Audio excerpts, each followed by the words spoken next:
des ceintures des freins un peu en carton. Dans les années 90, c'était pas ça. En plastique, ouais. Les années 90, c'était des vrais champions. C'est pour ça parce que les années 90. Le championnat du monde, c'était 12 rounds. Hein. Là, c'est des 3x3 maintenant. C'était des 12 rounds. Ça veut dire 45 minutes sur le ring. Avec quand tu sors du ring, avec des cuisses comme ça, tellement tu as pris du hockey, tellement que tu peux plus parler. Et maintenant, c'est trop facile maintenant d'être champion. Si vous voulez des questions, réponses, je peux vous donner des.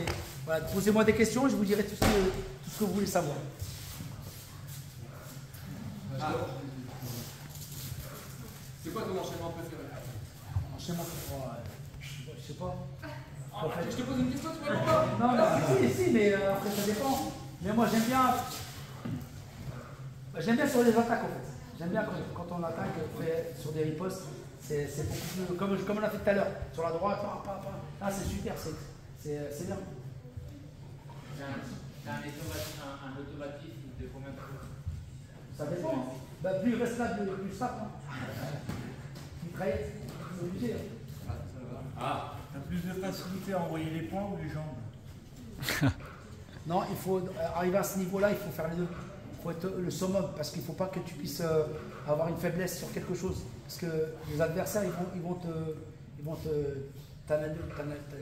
en fait, il va t'analyser, il va voir comment tu boxes et tout. Il va dire, bah tiens, il faut travailler beaucoup plus les jambes. Tu vois? Peut-être alors dans ces cas-là, il va falloir qu'on rentre au point. Moi, j'ai essayé de faire au maximum. En fait, ce qui est bien, avec moi, j'ai fait 135 combats. J'en ai perdu 5 en fait. J'ai perdu 3 finales championnat de France élite.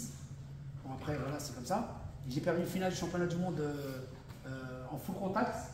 En fait, à l'époque, comme j'expliquais à Florent, c'était les championnats du monde en 90. C'était les championnats du monde WACO. Il y avait à peu près 450 combattants. Et en fait, on se pesait le jeudi. Et après, ça c'était 3 jours de compétition. Et on boxait 2-3 fois. Et moi, j'avais fait 5 combats en 3 jours. Et en plus, à l'époque, on se pesait. Par exemple, les Russes, ils venaient ou les Yougoslaves, ils étaient tous comme ça. Ils se pesaient, ils mangeaient. Et après, comme les KO. Là, à part depuis 2010, c'est les championnats du monde, c'est tous les matins, ils se pèsent. Parce que comme ça, ils n'ont pas de différence de poids. Mais à l'époque, j'avais un coqueur comme ça, j'avais un doigt de pied cassé. Et j'ai quand même gagné. Je suis arrivé en finale du championnat du monde full contact. Et full contact, tous les coups de pied se donnent au-dessus de la ceinture. Et je remonte en finale un polonais. Et je shoot en bas et je me fais disqualifier. Et je prends la médaille d'argent quand même. Alors que je dirais, ma discipline et la savate, pied point en fait. On travaille beaucoup les jambes. Surtout sur les jambes. Voilà. Oui. Vous avez mis combien de temps à être champion du monde? J'ai pris 15 ceintures de champion du monde. Après, j'étais 5 fois champion d'Europe, 12 fois champion de France, 3 fois vainqueur de la Coupe de France, 5 fois meilleur boxeur de l'année. C'est le Katana d'Or. On nous donne à Bercy devant 18 spectateurs au Festival des Arts Martiaux.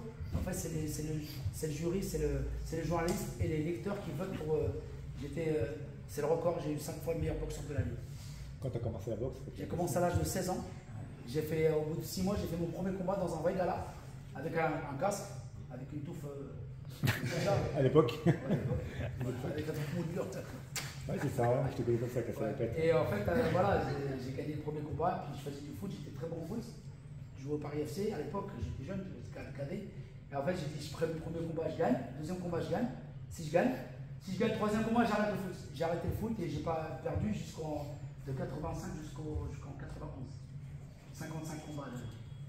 Et j'ai perdu en finale championnat de France élite. Et après, j'ai fait un vaincu jusqu'à 98. Tu boxes en gaucher ou en droitier? Les deux. Mais moi, je suis droitier. Mais comme j'ai dit tout à l'heure, il faut toujours avoir les armes de tout. T'es en gaucher, tu fais chuter la jambe, qu'est-ce qu'il faut faire? Changer de garde. Il faut s'adapter à l'adversaire. Une question. Oui. T'as déjà mis un KO ou tu t'es pris un KO? J'ai fait 88 KO. J'ai mis 88 KO sur les 135.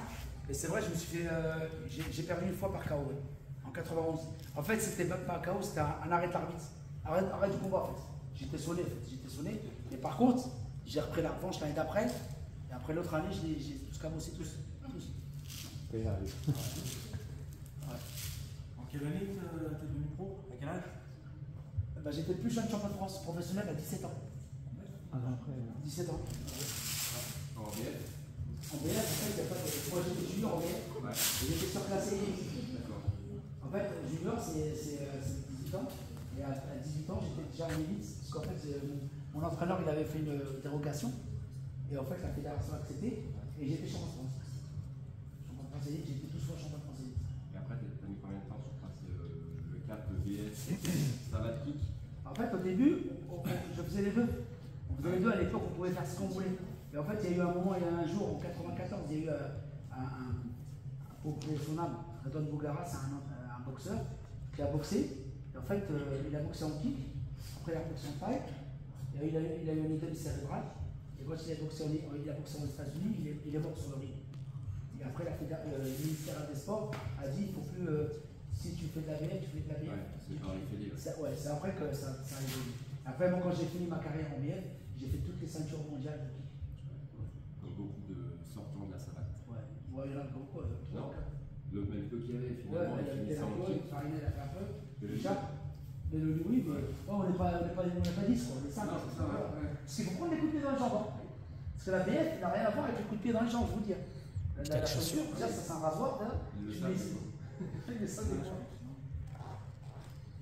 Est-ce qu'il y a un adversaire qui vous a marqué, même maintenant? Ouais. C'est surtout les Hollandais. Les Hollandais, Il y a un style hollandais. j'ai boxé un client, vraiment un client. Il était en plus plus grand que moi. J'ai fait un 12 rounds avec lui. J'ai gagné, hein. Je lui ai déboîté l'épaule, le genou. J'ai shooté, mais par contre, je suis ressorti. Je ne pouvais plus parler. Mais bon. Au niveau de la boxe française par rapport aux années passées, est-ce que vous avez vu une évolution des. Non, en fait, après, je ne vais pas dire parce que c'est mon époque. Mais franchement, je veux dire, les gens qui connaissent, je ne pense pas que la meilleure époque, c'était les années où on était nous, en 90, les années 90 jusqu'à 98, 97. Muay Thai BF, il y avait plein de grands noms. Hein? Il y avait plein de grands noms à cette époque. Ils mettaient en avant la Muay Thai. Voilà, mais il n'y a plus de noms en fait. Ouais. Il y a plus de noms. Vos points forts? Hein? Vos points forts en tant que combattant, c'est quoi? Mon point fort, Ouais. Vous? c'est le coup d'œil. Et en plus, tu sais, quand tu vois un boxeur et tu lui dis, attention, il a que la droite.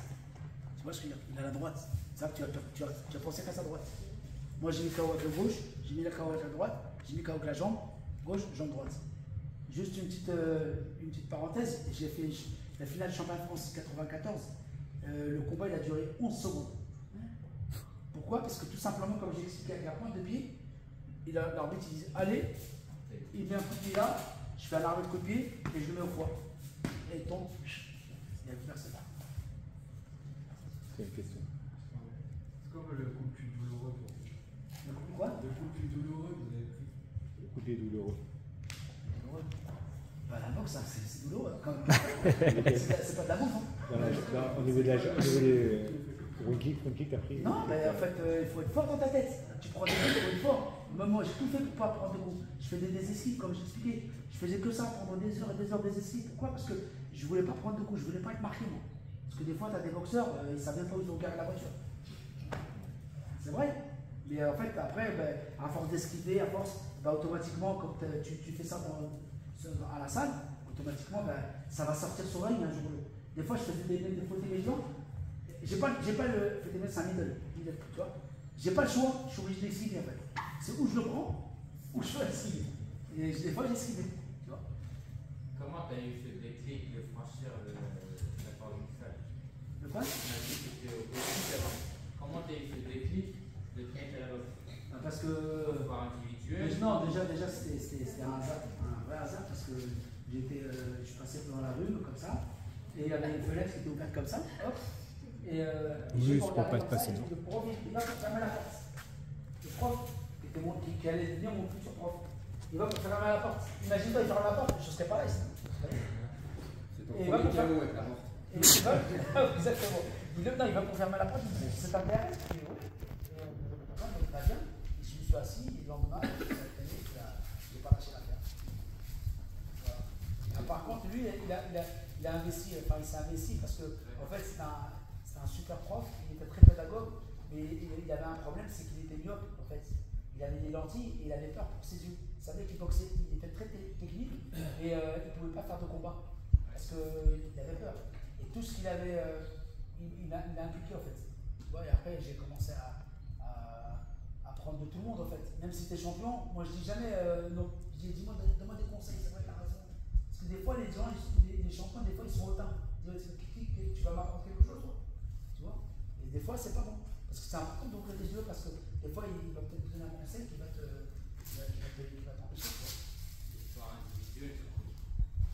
Non, c'est plutôt un sport collectif. Parce que même si c'est individuel sur le ring, c'est une équipe derrière. Oui. T'as des boxeurs qui te boxent avec toi, t'as des managers, t'as le coach, t'as le kiné, t'as tout ça. Moi, quand je finissais mon combat, j'allais à kiné, je faisais très attention à ce que je mangeais, j'avais un régime draconien, même si après la boxe, tu finis. Voilà. Oui. Avez-vous déjà été blessé après un combat? Ouais. Bah, j'ai eu un doigt de pied cassé. J'ai eu un doigt ici aussi. Ouais. Non, le plus dur c'était le doigt de pied. J'avais un doigt de pied cassé, je pensais que c'était la cheville. Et c'était au 7e round. En fait, je shoot super fort et il bloque. Et en fait, je prends son tibia sur mon doigt de pied, le petit doigt de pied. Et il est pété. Et moi, je pensais que c'était la cheville. Et après, comme je suis sorti comme ça. Oui. Après une blessure, c'est pas trop difficile de la reprise. Vous appréhendez pas trop pour les prochains combats? Ouais, quand tu as une blessure, après ça dépend si par exemple j'ai la main, ben moi je vais m'entraîner quand même, je vais aller courir, je vais faire du shadow, mais je ne boxerai pas. Mais je reste toujours dans le moule. Des fois il y a des boxeurs, enfin des athlètes, dès qu'ils sont blessés, ils arrêtent tout. Et après quand tu reviens, c'est plus difficile. Voilà. Dans quelle discipline tu es plus à l'aise? C'est vrai que tu avais une réponse. J'étais champion du monde en full, j'étais champion du monde en kickboxing plusieurs fois, champion du monde de BF. La plus dure, c'est la BF, parce que c'est très technique. Et si dès que vous avancez un peu avec le tibia, stop, il prend l'avertissement et tout. C'est très technique. Il connaît Ah oui. Mais le plus dur, c'était le full contact. Parce que tu ne dois pas taper dans les jambes. Moi, je préfère. Ça va, ça a été? Ça vous a plu? Ouais. Tu fais tes photos sur le ring là? Et tu vois? C'est bon. Non, c'est pour ça qu'il a arrêté. Paris FC, cadet. Bien sûr, c'était bon. Dernière question pour moi. Est-ce que tu as déjà eu des lésions cérébrales? Non. Alors je vous dis un truc. Une fois, il y a eu. Franchement, je le dis. Un jour, je boxe. Je vais en Italie. Je fais une tournée de stage en Italie. Et je boxe avec des stagiaires et tout. Et à moi, un jour, je fais des skis comme ça. Il m'a énormément de coups de pied, et je prends un coup de pied là, et je tombe KO. Enfin, KO, je suis sonné, quoi, tu vois. Et je me souvenais plus de rien. Pendant 10 minutes, je me souvenais plus. Mais sinon, non, j'ai grâce à Dieu. Encore deux. Ouais. Si vous avez un message à nous dire pour progresser, ce serait lequel? Moi, je vous dis, le message, c'est d'écouter votre professeur et d'être régulier. Et vous allez voir, vous allez progresser petit à petit. D'accord? Après, par la suite, il n'y a pas de secret. Peut-être que des fois, tu vas stagner, tu vas penser que tu as stagné. Après, c'est chacun son mental, en fait. Peut-être que toi, tu vas aller progresser trop plus vite. Lui, il ne va pas progresser. Ça dépend de être constant quand même, en fait. Ah, il faut être constant. Ah oui, il ne faut pas me dire une fois par semaine. Hein. Ça ne sert à rien. Oui? T'as la question? Non? C'est sûr? C'est la même. On t'a affiché le fait. C'est la même question. Pour quelqu'un qui Quelle notion vous avez de mal à gagner? Ah, pas vu. De mal à gagner. Le boxeur. Ton adversaire le plus difficile? Non, en fait, j'ai perdu une fois, j'ai retapé 3 fois. Non. C'est les Hollandais, comme je dis les Hollandais. Mais en fait, j'ai gagné grâce à Dieu. J'ai gagné parce que je me suis donné les moyens de m'entraîner 3 fois par jour, et de faire des régimes de fou, et de dormir avec un survêtement, parce que comme ça, dès le matin, tu as les baskets, et tu vas courir tous les jours, 1 heure comme ça. Parce que des fois, tu vas relever son pyjama, remettre son truc, c'est pas la peine, tu t'arrêtes ton survêtement, comme ça, tu as les baskets direct. Conseil de pro. Ça, c'est la génération. Après, c'est pas la même génération, comme j'ai dit. Franchement, à l'époque, je vous dis une chose, hein, les réseaux, là, ça existe maintenant, mais à notre époque, ça aurait été existé. Mais... C'est vrai ou pas? Ça aurait été méga star. Dernière question. Pour quelqu'un qui dépasse, par exemple, par rapport à l'âge, qui n'est pas trentaine, qui veut tester, tu vois, compétition, il veut essayer tout ça, c'est quoi comme ambition, objectif qu'il doit viser, sachant qu'il ne peut pas viser trop haut, tu vois? J'ai pas bien compris la question. Tu démarres tard après 30 ans, qu'est-ce que tu fais? C'est pas grave si tu démarres tard, mais ça dépend si tu veux faire de la compétition. Tu veux faire de la compétition, c'est ça? Ouais, mais après à cet âge-là, à partir de 41 ans, c'est les vétérans. Voilà, 41 ans. Et tu as des compétitions vétérans, mais c'est du light, c'est du light. Il n'y a pas de combat parce que toi, à un âge, tu vas prendre une droite, et lui, il a 20 ans, il prend une droite, c'est pas le même. D'accord? Toi, tu sais même pas, tu reconnaîtrais même tes enfants, et lui, il s'en fout, lui. Tu vois ce que je veux dire ou pas? Ça veut rien dire. Après, au niveau de l'âge, des fois, tu as des mecs qui sont super forts physiquement, ils sont bons, mais c'est surtout le cerveau qui est important. Ça va? C'est bon? Ça a été? Photo, les gars. Photo, je vous donne une dédicace si vous voulez.